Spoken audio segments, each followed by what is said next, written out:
Cuando comenzaron a multiplicarse sobre la tierra y hubieron procreado hijas, viendo los hijos de Dios la hermosura de las hijas de los hombres, tomaron de entre ellas por mujeres las que más les agradaron.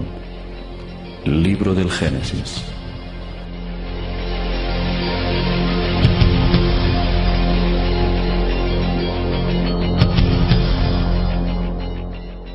Hace unos 13.000 años, los jóvenes astronautas Anunnaki se sintieron sexualmente atraídos por las hijas de los hombres y tuvieron relaciones carnales con ellas.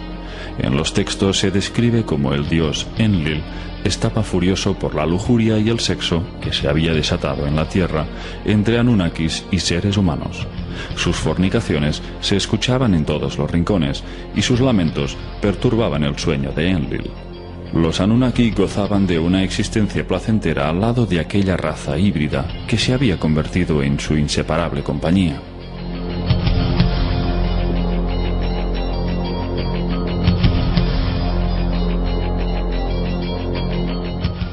Enlil entró en cólera, hastiado por la dependencia que sus congéneres sentían por los humanos.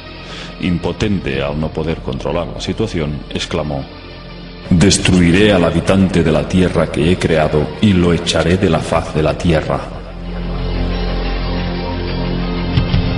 Pero Enlil no tuvo que idear ningún sistema para aniquilar a la especie humana. Una catástrofe de grandes proporciones se cernía sobre la tierra. Los planes de Enlil se verían materializados pronto y llegarían en bandeja, sin tener que hacer nada. El clima de la Tierra estaba cambiando y se perfilaba una nueva era glacial. Las cosechas se diezmaban, el frío era cada vez más gélido y las lluvias escaseaban.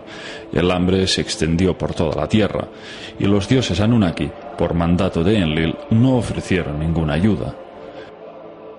Enki proclamaba piedad para los pueblos hambrientos, pero la crueldad de su hermano imperó con mano firme.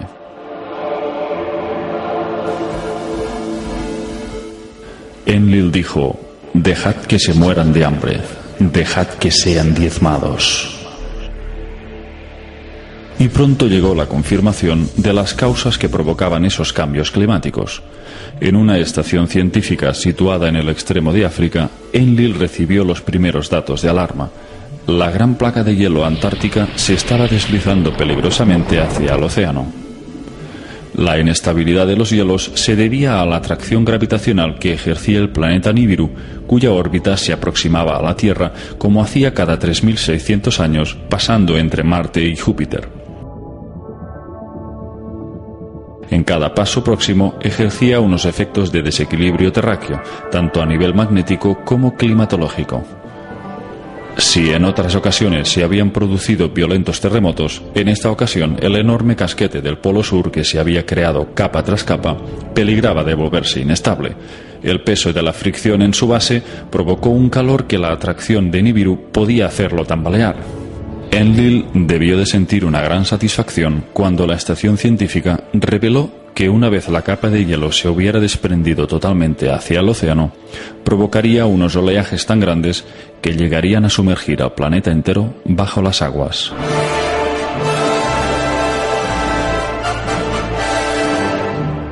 Aquel peligro inminente quedó confirmado por los Izizi que orbitaban la Tierra.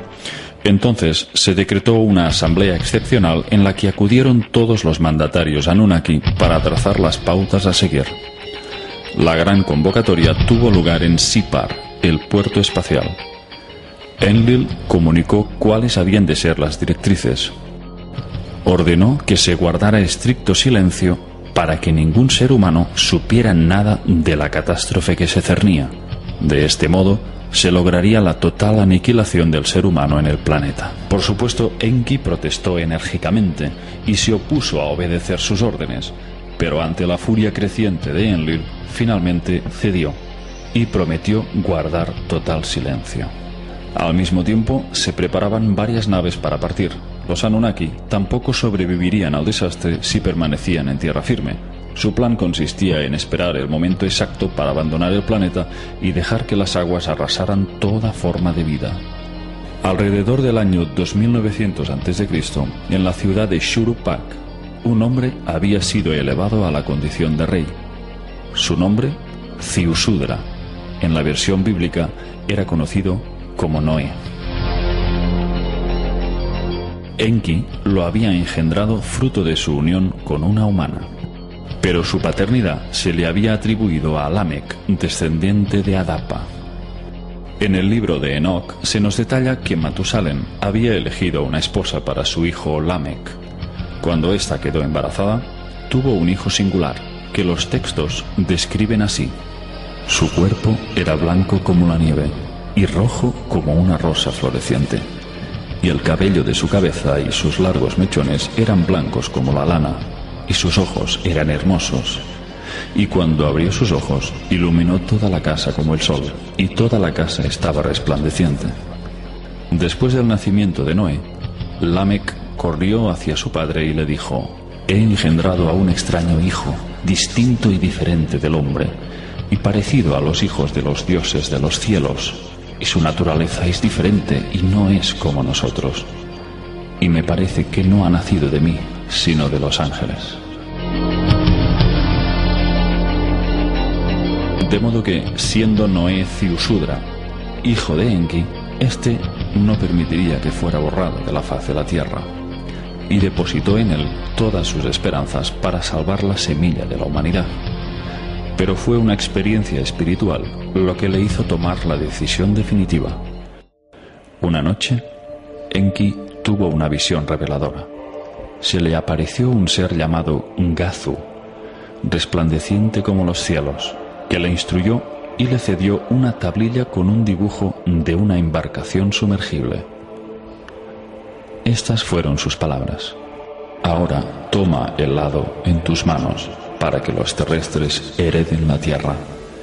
Llama a tu hijo Ziusudra, revélale la inminente calamidad sin romper el juramento. Dile que construya una embarcación que pueda soportar la avalancha de agua, una embarcación sumergible, semejante a la que te muestro en esta tablilla, que se salven él y su familia, y que lleve también la simiente de todo lo que sea valioso, sea planta o animal. Esa es la voluntad del Creador de todo.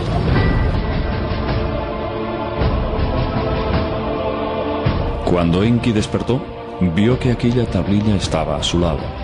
No podía entender cómo aquella especie de sueño se había materializado. Cogió la tabla y vio la imagen de aquella embarcación con cada una de sus medidas para construirla. Entonces supo que su hijo Ziusudra era el elegido para salvar a su amada humanidad.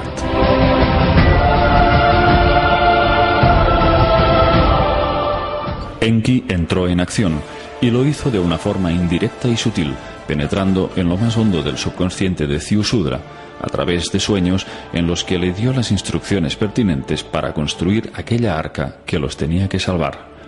Una noche, Enki se acercó hacia las estancias donde dormía Ziusudra y le habló a través de una pantalla de juncos.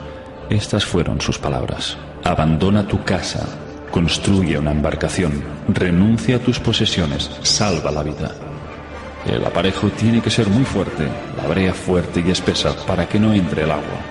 Que sea una embarcación que pueda darse la vuelta y caer para sobrevivir a la avalancha de agua. Construye la embarcación en 7 días, reúne en ella a tu familia y a tus parientes. Acumula en la embarcación comida y agua, lleva también animales domésticos. Después, en el día apuntado, se te dará la señal. El día esperado llegó y las primeras señales del desastre se manifestaron.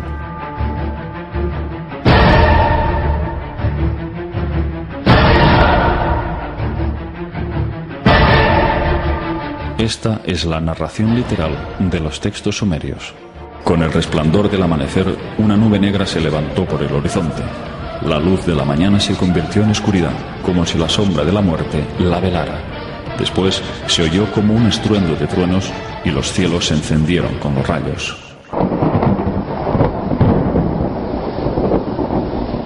Una capa de hielo golpeó contra otra capa de hielo. De pronto se levantó una gran ola.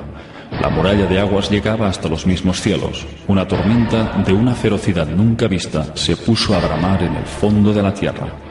Cuando la ola llegó a Shuruppak, se tragó a la embarcación como un abismo de agua. Aunque completamente sumergida, la embarcación se mantuvo firme. No entró siquiera una gota de agua.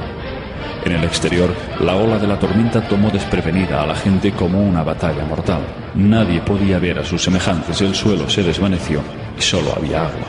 De pronto las poderosas aguas habían cubierto la tierra firme. Antes de que terminara el día, la muralla de agua, ganando velocidad, arrolló las montañas. Los Anunnaki observaban la dramática escena desde las alturas, a bordo de la nave espacial que se elevaba en los cielos. Todos pudieron ver cómo se extinguía la vida. En ese momento les embargó el dolor de un profundo arrepentimiento. Todos los Anunnaki se dieron cuenta de cuánto habían amado a la Tierra y a la humanidad.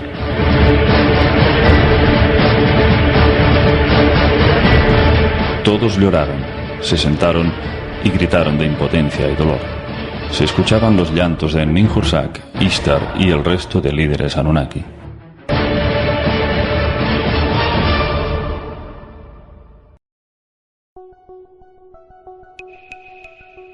Después de 40 días, las aguas descendieron y los Anunnaki comenzaron a tomar tierra. Sus naves bajaron sobre el monte Ararat, ya que sus picos fueron los primeros en emerger de las profundidades. Era la zona más alta del cercano oriente. El arca de Ziusudra también fue guiada hacia el monte Ararat, gracias a la ayuda de un guía que le había facilitado Enki.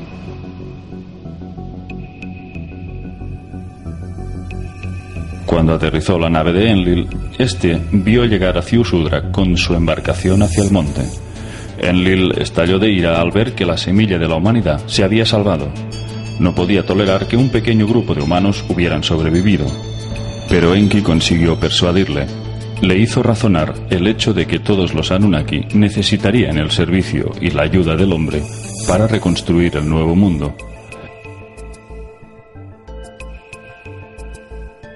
Entonces Enlil bendijo a Ziusudra y a sus hijos, y les dijo: procread y multiplicaos, y volved a llenar la tierra.